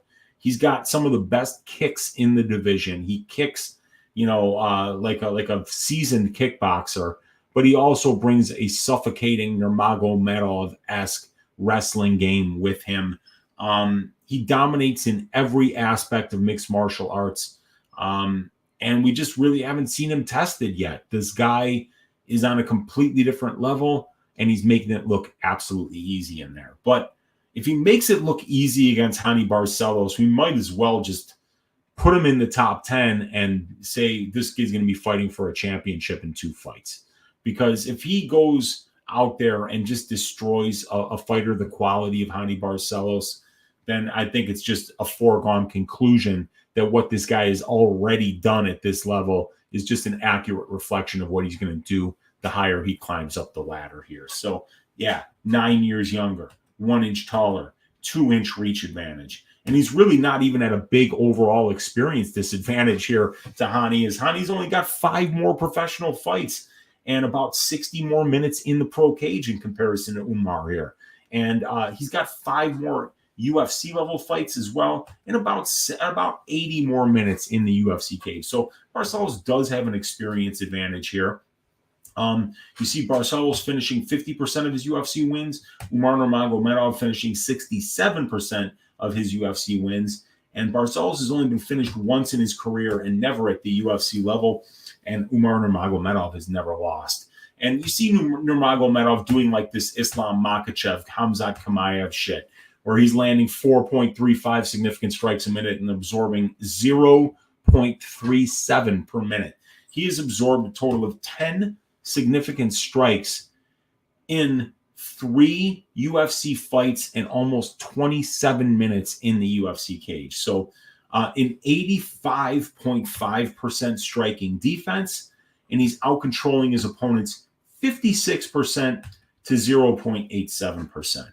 Now, Barcelos is landing 5.82, absorbing 4.94. He shows a 62% striking defense and he's landed 5 knockdowns in 8 UFC fights. So even though, Nurmagomedov is super high with the accuracy, has spectacular defense, that's really more of a function of the fact that, only 43% of his fights are taking place at distance striking range, where it's obviously easier to land significant strikes. While Barcelos is doing an excellent job in his own right when you look at these numbers in terms of, out controlling his opponents at almost, a 6-to-1 ratio, which is very impressive. 43% takedown accuracy is right on par with Umar's 45%. But Umar is averaging 5.02 takedowns, while Barcelos is only averaging 1.71. But, we see a 93.75% takedown defense and less than 5% control time allowed for Hani Barcelos. So it's going to be interesting to see what happens if Umar is unable to take this guy down and hold him down, because how will the stand-up look? Because when Barcelos has struggled, he's struggled with volume strikers, Valiev and Hendry, guys who just throw and throw and throw and throw and throw. But even, Barcelos almost knocked out Timur Valiev, and even though he got a loss hung on him in that spot, he absolutely won that fight. It really wasn't even that close. He came close. I mean, he 10-8'd Valiev in the second round, and the first and the third rounds were basically 50-50 rounds. There where Valiev got the edge simply because he just threw more strikes, not necessarily really landing more, or definitely not landing the more damaging strikes. So Barcelos, should be 18-2. And I went back and I watched that Victor Henry fight. I don't know who Victor Henry wouldn't have beaten that night. That was going to be the performance of Victor Henry's career. He had an amazing night that night. But when you go back and you watch it, Hani Barcelos lands something like 160 significant strikes in that fight. So people are like, oh, he's losing to Victor Henry. I mean, yeah, he got out-volumed by Victor Henry, but he lands 134 significant strikes in this fight, and he absorbs, 181. But Victor Henry threw 352 significant strike attempts in that fight. I mean, that's otherworldly. I mean, who throws 23 significant strike attempts per minute for 15 straight minutes? So, like I said, these losses for Ronnie Barcelos doesn't mean that he's all of a sudden a bum. And then when you watch what he did to Trevin Jones, it was a very clean performance. So wins over Said Nurmagomedov, the Khalid Taha win doesn't mean much. Chris Gutierrez, he subs that dude, getting 323 seconds of control time there. This is a step up in competition for Umar Nurmagomedov. He's going to see a guy that really doesn't have any weaknesses in his game and will have something for Umar in every segment of mixed martial arts, whether it's the wrestling, whether it's the distance striking, whether it's the clinch game, whether it's the conditioning. I think Umar will have the best advantage in the conditioning, but, Hani Barcelos is very durable, and there's no quitting that dude either. And he's shown that he can throw a lot of volume when his opponent does as well. So the pick is going to be Umar Nurmagomedov to win this one by decision. But I'm not laying minus 950 on Umar here. And I am really looking forward to seeing how Umar handles this challenge, because Hani Barcelos is damn good. But he's 35. He's going to be smaller. He's going to be at a wrestling disadvantage here, even though he's an excellent wrestler with a great pedigree. It's just Umar seems to be on a different level right about now. That all being said, I'm probably going to get to a bet on Barcelos, maybe a quarter unit on that plus 650, just because you're never going to see a mixed martial arts of that quality, a mixed martial artist of that quality ever available for plus 650 ever again this year. So it's something I feel like I have to take a shot at. So that is an amazing fight there. This next one is going to be such a close fight. I mean, Ketlen Vieira minus 125, Rocky Pennington plus 105. Fight doesn't go to decision is plus 250. So this is going to be a very, very close fight, like I say. But It's going to be Ketlen Vieira, who's 3 years younger, an inch taller, and having a 1-inch reach advantage here. It's Rocky Pennington with the experience advantage. 7 more pro fights, about 160 more minutes in the cage, 2.5 more years as a pro fighter, 7 more fights at the UFC level, and about 85 more minutes in the UFC cage. Rocky's been finishing fights at a higher rate than Ketlen has at the UFC level. And both of these ladies, are pretty good in decisions. And Pennington, let's see, with a 27% sub rate. So she's 8-4 in decisions. And Ketlen Vieira is 6-1 in decisions. So Ketlen's definitely got done a good job of winning minutes at this level, but she also got gifted the Holly Holm decision. That was just absolute trash. And I know that there are some people out there that are saying that Ketlen Vieira won that fight. There's no fucking way that Ketlen Vieira won that fight. You can't lose 60% of the fight on the cage and then get outlanded at distance and expect to win a fight without landing a knockdown or without having your opponent on skates a couple of different times. So, yeah, Ketlen really did get gifted that decision, but it just goes to show that the fight was close enough for her to pull it out on the scorecard. So even against high-level opponents like Holly Holm, she's going to be there for the full 3 rounds, the full 5 rounds, whatever it takes. These last couple have been 5-round fights for Ketlen, and she's looked very good, because I would say the thing that worried me about Ketlen the most was the fact that she is such a big 35er. She does have to cut so much weight that when she has to push that grappling heavy game plan, she doesn't have the conditioning to do that for the full 3 rounds, cutting that much weight. So I like to see her spend some more time at distance, and she's been winning some of those distance striking exchanges. Even against Holly Holm, she, who you would think Holly would have had her completely out of her depth. Ketlen actually won some of those minutes on the feet. She definitely didn't win all of them, and it's not like she was even landing the heavier strikes, but she had something for Holly there, which means that she's going to have something for Raquel Pennington there. So, where we see this fight, in the striking and the grappling, I see it being very close, but you do see Ketlen, out controlling her opponents 29% to 15%, while Pennington is right on even keel with her opponents.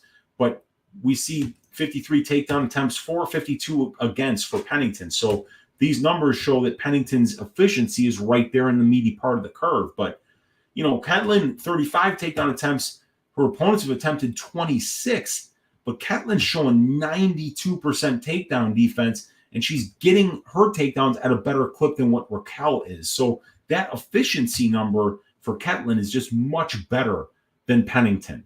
Then you add in the fact that Ketlen's younger, she's taller, she's longer, and I think that she's going to have more power on the feet too. And we look at the strength of schedule here, and if we look at these wins, they're a little bit better for Pennington. And when we look at overall, the ratio definitely overall better for Pennington, more experienced competition for Pennington. But I think Ketlen's not going to be out of her depth anywhere. And I think that while Raquel is good at winning minutes in the clinch, Ketlen can win minutes there. She can neutralize Raquel there, and I think she'll be the more likely one to get takedowns and win minutes on the ground and to potentially out grapple Raquel Pennington here. So it's a very close fight. It's a fight where I don't want to lay juice here on Ketlen Vieira, because I really do see this playing out either way here. So I'm picking Ketlen Vieira to win this one by decision. I think, either way, you can maybe get a little bit better price if you just take the decision odds rather than the money line odds here, because even the bookies are saying that this thing is going to probably go with the decision, 7 or 8 out of 10 times. So by the time that this thing gets to fight day, it's going to be juiced up to almost minus 400 probably for the fight goes. So, yeah, I'm going to be picking Ketlen Vieira to win this one by decision. But like I say, I do not see myself betting this fight. I could see it going either way. And I don't want to be sitting there crying in my beer because, or my Paloma for that matter, because, I had the judges screw me out yet another winning ticket. All right. Only 3 more fights to break down, you guys. Let's see something here. We got 71 of you guys hanging out here. I appreciate each and every one of you. We got Broke Native in the room. We got Bunk Hoots in the room. We got Papa Chuck in the room. We got Ken Knowles in the room. We got Daz Files here as always. Jared Curry. We got my guy Luke sparring with reality in the room. What's up, Luke? Still no trust for Razak as far as I could throw him? Yeah, absolutely. Dude, that's the thing. I really love my read here. I think Abdul Razak actually gets this win and gets it cleanly. I think he's the better fighter, but can I put money on it, man? I just don't see myself doing it. Maybe I'll throw him in my greasy 4-leg parlay this week. And we got Jared Curry here. We got my guy Patrick, Addicted to Combat here. Happy New Year. French Potato saying 2023, year of the cash tickets. Yeah, dude. So this is Jesse Galante in the room, T-Rex in the room, King of NPCs in the room. Dude, I appreciate all you guys. Well, Chris Kalanzis in the room, Zach Singleton, Jester, and then Ring-a-Ding-Ding. Is that a donation from my guy Camden Gleason? $5. Jailton Almeida and Terrence McKinney violence lines are out. Minus 350 and minus 200 for the under 1.5. Oh my God. Wow. Also, Terrence is minus 120. Yeah, man. Terrence is fighting who again? I think I liked when I saw the opening line on Terrence. I thought it was a value, but I haven't even started looking at that one yet. But Ring-a-Ding-Ding, Cameron. Thank you so much for the donation. I appreciate you, brother. But yeah, let's get back into these fights, everybody. Perdition Shark in the room. What's up? So yeah, here we go. We've got Punahele Soriano, minus 155, going up against Roman Kopylov, plus 135. Fight doesn't go to decision. Sitting at minus 160. Okay. God, I'm not a fan of either one of these guys. It's a southpaw versus southpaw matchup. And we saw Roman Kopylov in a southpaw versus southpaw matchup not look good versus Carl Roberson. And then Punahele's fought 2 southpaws. He did very well against Oscar Pajota. And then the Nick Maximov fight, we can't learn much from it because it was a pure grappling match, and that is not what this fight is going to be. This is 2 strikers squaring off here. Kopylov, probably the better minute winner, the more technical boxer for sure. And, you know, I think this sounds shitty to say, but at this point, my opinion of Punahele Soriano is that he's got a puncher's chance. He's going to land that big left hand, and if he does, he's probably going to win the fight. And if he doesn't land the big left hand, he has virtually no chance to win minutes. None. Because he doesn't wrestle for some reason, even though he's a very good wrestler. And, you know, he gave up a lot of takedowns and a lot of control time to Nick Maximov. That didn't look great. But like I said, that's not something he's going to have to worry about here with Roman Kopylov. Roman Kopylov is a southpaw kickboxer. He's much more comfortable throwing his hands than he is his feet. And Punahele is going to be looking for that big straight left hand. And if he lands it, he's going to get Kopylov on skates and most likely get him out of there. But Kopylov's never been knocked out, and Soriano's never been knocked out. When we just look at the measurables here, it's Kopylov who's an inch taller and who's going to have that 3-inch reach advantage. It's southpaw versus southpaw. Both of these guys have 11 fights, but it's Kopylov who's got a lot more minutes in the cage. But it's Puna who's got 3 more UFC fights and 18 more minutes in the UFC cage. Both of these guys, good finish rates, 89% for Kopylov and 89% for Puna. And Puna's finished 3 of his 4 UFC wins. Kopylov has finished his only UFC win. And in their UFC losses, only 1 of 4 has been a finish. While this thing is on the feet, we're going to be looking at these power numbers here for Punahele Soriano.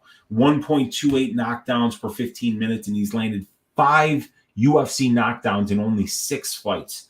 Roman Kopylov has landed 2 knockdowns in 3 UFC fights. He dropped Duraev, I believe, and he also dropped DiChirico when he beat him, when he knocked him out.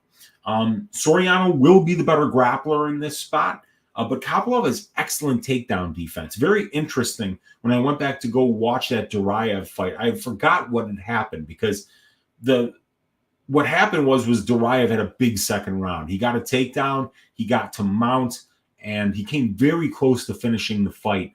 And when Kopylov was taken down by Karl Roberson in round number 3, he immediately got his back taken and got choked out. So Roman's hard to take down. But if you do get him down, you're going to have a legit chance to finish the fight once you get his ass on that mat, because he does not do a good job of getting up.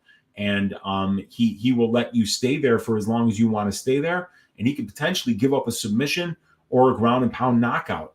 But Punahele Soriano has only spent 6.66% of his UFC cage time thus far controlling his opponent, and that's over an almost 60-minute sample size. So we're talking maybe this is about 4 minutes of control time on 7 takedown attempts and 4 completed takedowns. So can we count on Soriano to get this fight to a place where Roman will be uncomfortable? I say there's almost no chance of that happening, because Kopylov has got really good takedown defense, and the takedown that he gave up to Duraev was as a result of grabbing the fence. He grabbed the fence blatantly. And instead of Herzog taking a point from him, he basically stopped the fight, and then he put Kopylov's back up against the cage, and then he let Duraev get his shoulder in on his hips and lock his hands behind his butt. And then he said, okay, now fight. So then Duraev just picks him up, takes him down, and mounts him. But Duraev didn't get that.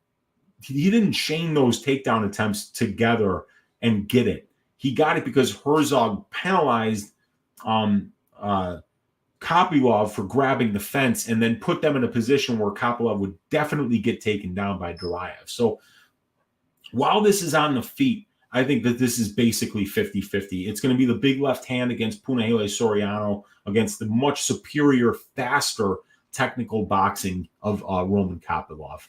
And, I tend to favor that power by Soriano. I think probably Soriano does land a big shot at some point in this fight and get the win, and maybe even get a knockout. So I'm going to pick Punahele Soriano to win this fight by second round knockout. But you guys, it's with very little confidence. It's just that Kopylov has just not looked great yet at this level. I think Punahele is a lot more dangerous of a striker than DeChirico is.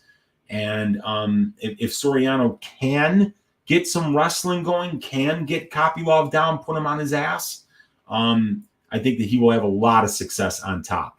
But I just don't think there's much of a likelihood that does happen. So I kind of feel like this fight is 50-50. And if Soriano doesn't land a big left hand, he's probably going to lose a decision here. So very close fight. It's a fight I have very little conviction in. I am not going to be laying that juice on Punahele Soriano, but I will be picking him to win this one.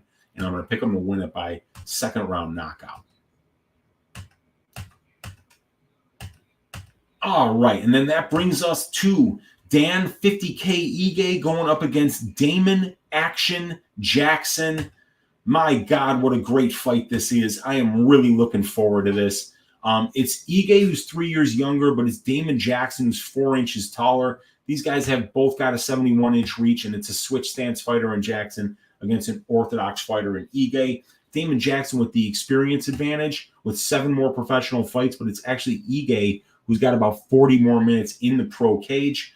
Damon's been doing this almost 2 years longer, but it's Ige who's got 4 more fights at the UFC level and actually 90 more minutes in the UFC cage. So even though Damon Jackson's 3 years older than Ige here, it's going to be Ige who I would actually give an experience advantage to, because he's been the busier fighter.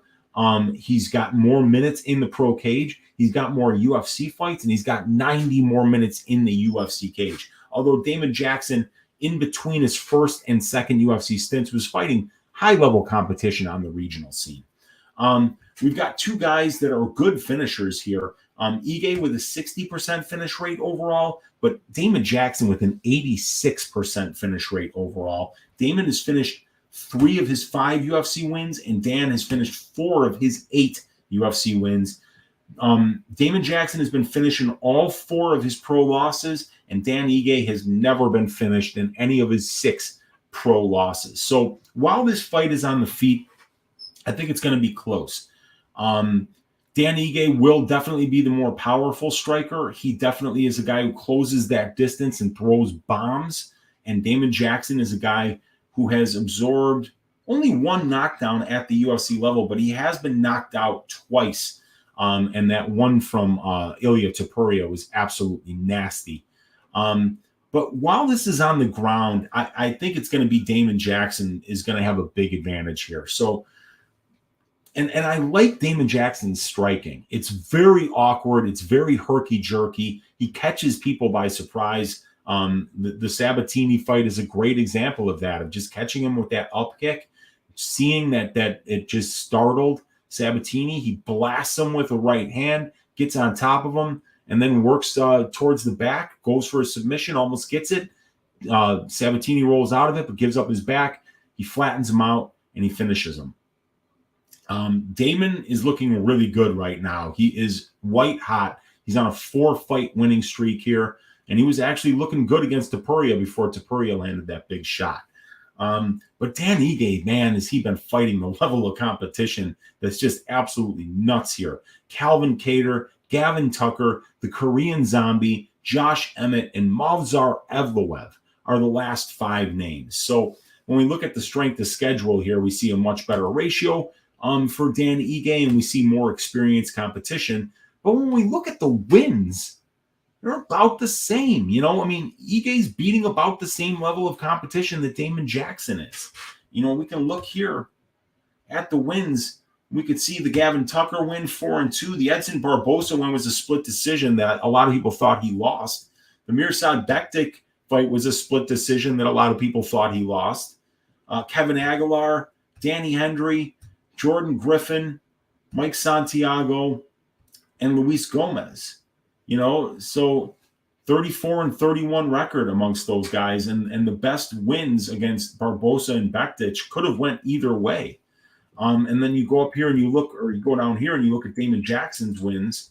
You see in Bektic as well. You know, Charles Rosa 5-8, Camuela Kirk 1-2, Daniel Argueta 0-1, and then Pat Sabatini 4-1. So a 16-16 record, right around 500, which is right about the same as Dan Ige, about 500, 34-31. So it's just that Ige's losing to the much better competition, 35-15, while it's 11-8 for Damon Jackson. So if we go back here to the matchup stats, you know, we're going to see some power numbers here from Dan Ige. And I really do think if one guy finishes this fight, it's probably going to be Ige. But Damon Jackson's got a very dangerous submission game.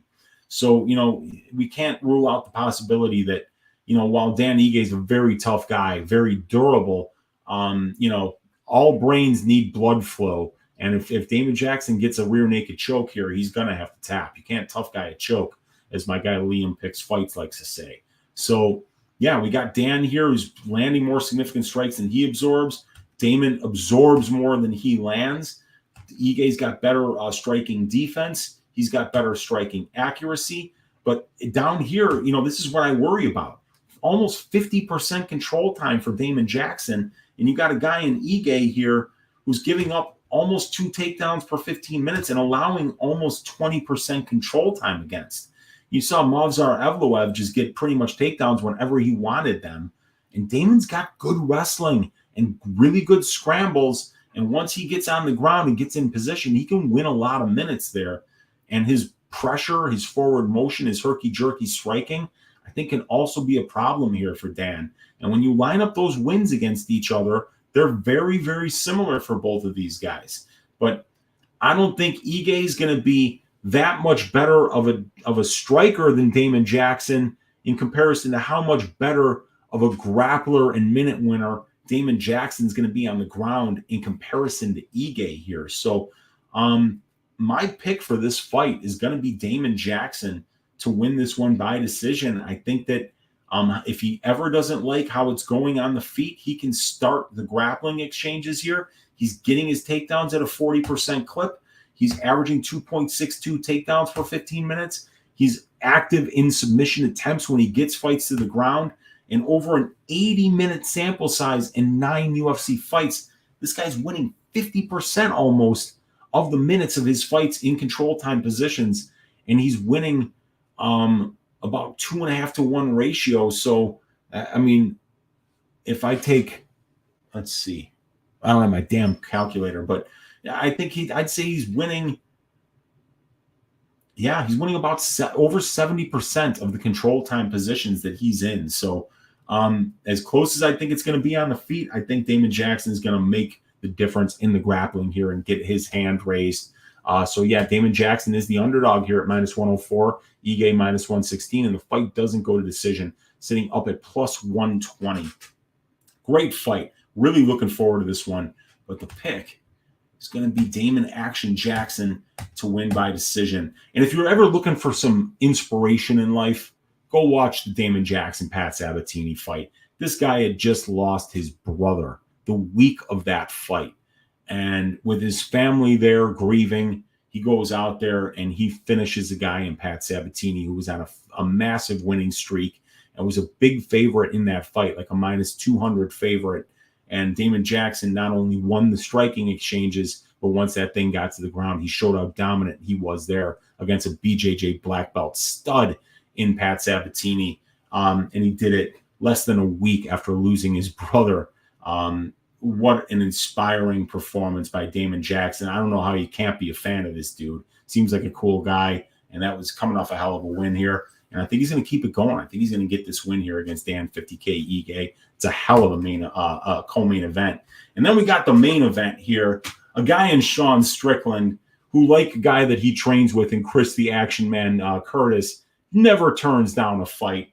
Whether it's in the streets, whether it's in the parking lot, whether it's sparring, or whether it's in a UFC cage. Hey, just give me a couple of days notice and I'll show up, man, and I'll say all kinds of nasty things about my opponent.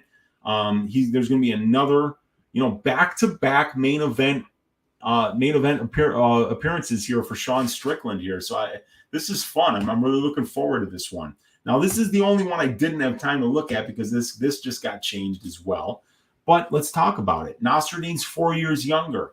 He's 2 inches taller, but it's Sean who's going to have a 1-inch reach advantage here. So like the measurables for Imavov, but definitely like the experience for Strickland is he's got 15 more fights, almost 200 more minutes in the pro cage, almost 8 more years as a pro fighter, 12 more UFC fights, about 180 more minutes in the UFC cage.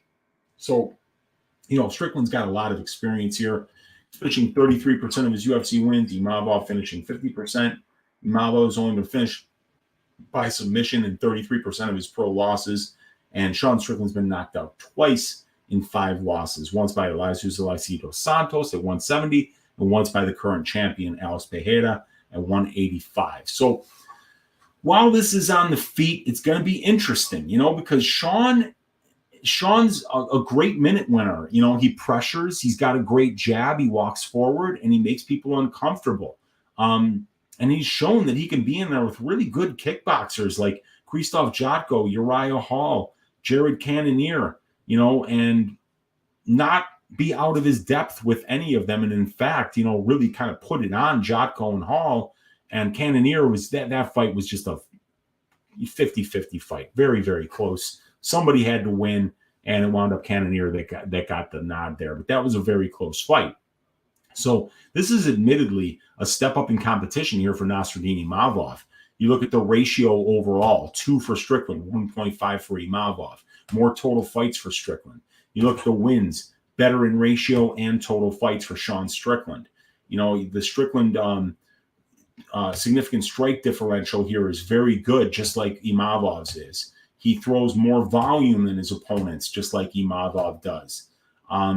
He spends a lot less time in control time positions, though. You see that, Sean's spending about 82 to 83% of his time standing, while Imavov is only spending about 50% of his time standing, which is interesting because, he's only gotten 4 takedowns in 5 fights. So you don't really like to see the fact that, he's spending this much time in control time positions, and he hasn't been particularly efficient there, as he gives up more control time than he gets, I should say. But Sean Strickland has only attempted 27 takedowns in 17 UFC fights, and he just doesn't, he doesn't mix in the wrestling, even though he would be smart to here. But Sean has shown us over and over again that he's a great fighter, great stand-up guy, but we can't really count on him to make smart decisions in the cage. He stood in front of Alex Pereira. I mean, if there's a guy in the middleweight division with a worse ground game than Alex Pereira, please enlighten me who the fuck that is, because I don't think that they exist. And Sean, instead of shooting for a takedown 2 seconds into the fight, just stood in front of him. I mean, that's about as unforgivably bad fight IQ as you could possibly show at the professional level, especially with what was at stake in that fight. Sean could have had a fucking title shot if he would have swallowed his pride, which is pretty easy to do when you're a mixed martial artist. You're going in there and you're fighting guys who are trying to hurt you, trying to put you in the hospital. So swallow your pride and wrestle. It would have been so much easier for him, but we can't count on Sean Strickland to do that. So I just think that Imavov is going to be the far more dangerous striker here. They call him the Russian sniper for a reason. He's got power, and when he hits, it hurts, and he's smooth and he's slick, and he's going to be the taller guy here. He's going to be the longer guy here. He's at a 1-inch reach disadvantage, but I think it's because Strickland's wider and in the shoulders than Imavov is. So it's a great fight. I think it's lined just about correctly here, but we don't know, if Sean's been on the couch or if he's been training. It's short notice. He's less than a month removed from his last fight, which was a 5-round fight with Cannonier, which was a low, it was a slow-paced fight with not a lot of damage, but still, this guy just fought the killer gorilla less than a month ago here. So, yeah, I think that Strickland's experience, his pressure, his forward motion, but the biggest thing for me is the 5-round experience. I think it's going to be a little bit too much here for Imavov. I think Imavov can win early, but I think Strickland can definitely win the late rounds in this fight. If he pressures, if he's ready to go with a full 5 here, if he didn't just get off the couch and didn't just put on like holiday weight because he was that quickly removed from his last fight. So because there's so many questions with Sean Strickland here, I think I'm just going to lean and pick Imavov, but it's with very little confidence. And it's a fight that I'll probably have no action on just because I don't know what Sean Strickland is going to show up. But I do know that I can't count on him to put Imavov in a place where he's going to be uncomfortable. So I will call it Imavov by decision. And let's save all those picks. So we did it, you guys. This is a pick'em fight here. Sean Strickland -110, Imavov -110. Fight doesn't go, sitting at -120. I'll pick Imavov to win it by decision. But we did it. We broke down all 12 of these fights. I told you guys I had an under 2.5 bet for the Bulgarian Argueta fight, but that got called off. So I have one track bet, and it's 2 units on the Eubanks Cachoeira over 2.5 rounds at +160. I made this bet when I thought this fight was at 135. I think it's much more likely to finish at 125 than it is at 135. And I'm going to have to keep an eye on this just because if one of these ladies looks like trash on the scale, I think there'll be much more of a chance of a finish. But hopefully they both show up in great shape, both make weight, and both can give it their all. But yeah, I think if that's the case, this thing does go over 2.5, and it's a fat plus money number. So I'm fine with that. But then that leaves us with the last order of business for today. But as it's the last order of business on this show, it is the first ass shaving of the week of 2023. So who's it going to be, you guys? I mean, there's a lot of good options, but, there's a lot of wide lines. There's so many lines that are juiced to the tits. Can I give you Mateus Rebecki here at -800? No. I mean, you already know he's going to win. Can I give you your Umar Nurmagomedov at -1,000 here? No, you already know he's going to win. Argueta at -600 over Nick Aguirre? No, I'm not going to do that to you either. But I am going to give you somebody that, because we got Nascimento is around -400. I'm not giving you him. I'm not giving you Basharat because I think Mendonca is not even out of his depth in this fight. But I will give you somebody that I think is going to shave ass here. And it's somebody really that should just shave the back of his head and get rid of this horrible haircut that he's been bringing into the cage with him. Charles Johnson, inner G. Go with a different haircut, anything but what you're doing on the back of your head there. It's not okay. But what is okay is the fact that this guy is always going to come ready to go. He's never been finished. He's got good Brazilian jiu-jitsu. Muhammad Mokaev was on the ground with this guy for 14 minutes and never even got close to submitting him. So I don't think Jimmy Flick's going to get the submission here. And if he doesn't get the submission in the first round, I think it's just a matter of time before Charles Johnson knocks this dude out and makes it look easy, because Jimmy has been away.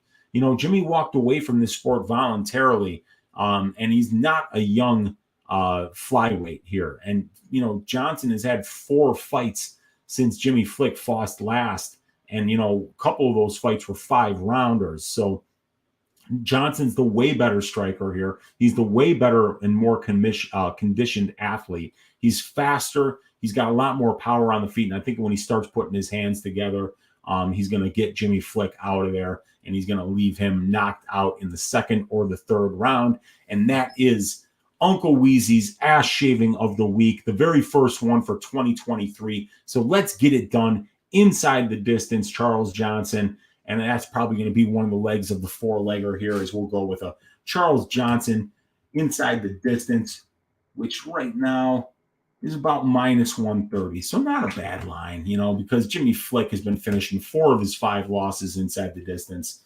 And being off a 2-year layoff, I think there's a chance that he gets an adrenaline dump and gasses out here if he doesn't get that early submission. So let's go with Charles Energy Johnson for this week's Uncle Weezy's ass shaving of the week.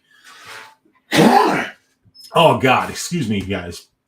The throat just not doing it here, but and Prince of Mischief almost always gets it right, man. But he got it right. The ass shaving prediction, Charles Johnson, good call, man.